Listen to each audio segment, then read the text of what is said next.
Well, I just saw the ball go over the fence, and he was happy. We were happy to get that 4-run lead.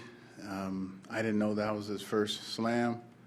I knew that was his 100th home run, but we were just happy to get that lead at the time because Tehran was dealing, and the key in that inning was when Strasburg beat out that double play bunt. I mean, this is the importance of hustling. Then here comes Heisey. Then here comes, I know a lot of people were hooting because, Bobby Henley didn't send Strasburg second, but, I mean, he was sick. We tried to conserve his energy. Plus, we had Harp up next. And so I got to commend Bobby Henley. I mean, that was heads-up baseball. And then the next thing you know, it was 4-1. And then we were trying to pad the lead, from there. So, but Strauss, that was a gutsy performance by him because we didn't even know if he could pitch this morning. And then after that first inning, I was looking at him. It was a 1-2-3 inning, I believe. And he came off like he was, close to needing, I don't know, mouth to mouth. I wasn't going to give it to him. But he looked like, I mean, he was struggling, big time. And so we knew he was sick. We didn't have any idea what we were going to get out of him today. But he said he felt better as time went on because he sweated it out, whatever was in him. And so we were very fortunate to get as much time out of him as we did, conserve most of our bullpen, except for Rivero. And that was a heck of a homestand. Hopefully now we can take this to the road. Was it that touch and go this morning with Stephen? Yeah, I mean, we didn't know. Excuse me, we didn't know up to a couple minutes for me coming in here talking to you guys. I mean, it was about a minute. I mean, we were waiting on him, and Petit was ready to start in his place, and so we didn't know. But I told you sometimes you throw some of your best games on days when you don't think you can do it. It looked like early he was kind of searching for command a little bit. Well, he was searching for everything.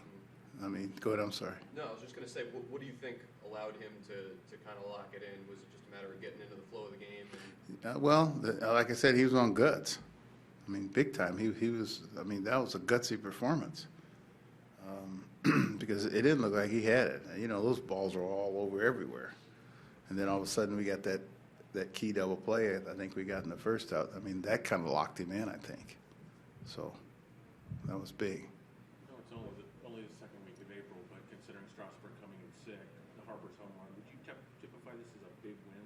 Oh, yeah, it's a huge win. I mean, because when you sweep a team in 4, that's very difficult to do. I mean, because invariably you're going to get somebody's going to throw a gem against you. And that's why it's so tough to sweep in 4. And I told the guys, today's a getaway day, which I harp on all the time. And, getaway day in the 4th game of a series, odds were, and Tehran pitching, the odds weren't in our favor, I don't think. Even though we were hot and they were cold. And sometimes, when a team's cold, I mean, you think they're due to win one. You just didn't want to have them win one against us. Do you feel like you learned something about Stephen today? His demeanor in the cup? Well, like I said, you guys know him better than me. As far as his demeanor, I don't really, know him well enough to know the difference between now and whatever was before. And I try not to listen to other people's opinion because I try to come in here with an open mind and a clean slate. I mean, you guys tell me I'm not being wise or nothing, but I don't know. This is all I know. So. What did he have? Flu, cold? We don't know. I mean, we think it was the flu. I'm not a doctor. And then they gave him IV yesterday, and they'll probably give him another one tonight after the game. Like I said, he was coughing. He was hawking. I heard him around the corner 2 days ago. I mean, he sounded terrible. And then we sent him home. And then he came in yesterday and sounded a little better. And then today I saw him in the lunchroom, and I just said, hey, can you can you go today? And he goes, yeah, I can go, Skip. I feel okay. So, he looked better. He didn't look great, but he looked better. This match was the best start you've ever had as a manager. Me? Really? What do you think are some of the reasons for that? Is this about as focused as you've seen a team come out of the gate? I don't know. Just sure helps when you got outstanding pitching and you got, Harper hitting some key home runs. I mean, then I don't know. I don't know what it is. Just every year is different, to me. And I wouldn't have known that if you didn't tell me. We're just playing one game at a time. Bryce has had a knack in his career for whether it's milestones or doing something for the first time in big moments. Mm-hmm. Is that a characteristic that you found in your career among some of the better players? Oh, yeah, definitely. I mean, you look at every sport. In every sport, man, guys are considered, the great ones, Michael Jordan, Gretzky, Jim Brown, some of the greats, Joe Montana. I mean, they have a flair for the dramatic. And I told him when he hit that home run, I said, man, you got a flair for the dramatic. You hit a grand slam on your 100th home run. How many people have done that? I don't know. Some of you historians might know, but I don't. 2? The first guy was yesterday, apparently. No, the most recent guy was. Oh, most recent. Yeah, it's happened more than we thought. There goes that. Thanks, Amanda. We were pretty excited about it ourselves.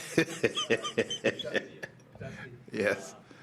You've played on a lot of teams that have played teams that were injured or slumping or weren't good teams early in seasons.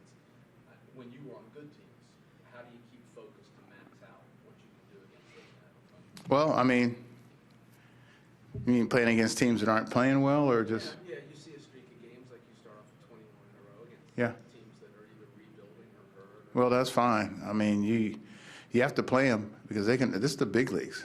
I mean, they can all beat you, and the game is in the hands of who's throwing against you. I mean, that's what it boils down to. I mean, whoever's throwing against you, they throw a good game. It doesn't matter who they have behind them. And so you just have to. You can't overlook anybody. I mean, when the strength of schedules, going against you, but just because you're playing certain teams that don't mean they can't beat you. I mean, this is a tough road trip we got coming up.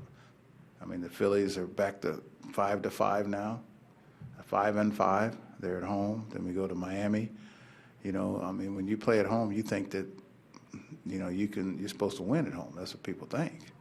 And most of our games have been at home, so it depends on how we play now on the road.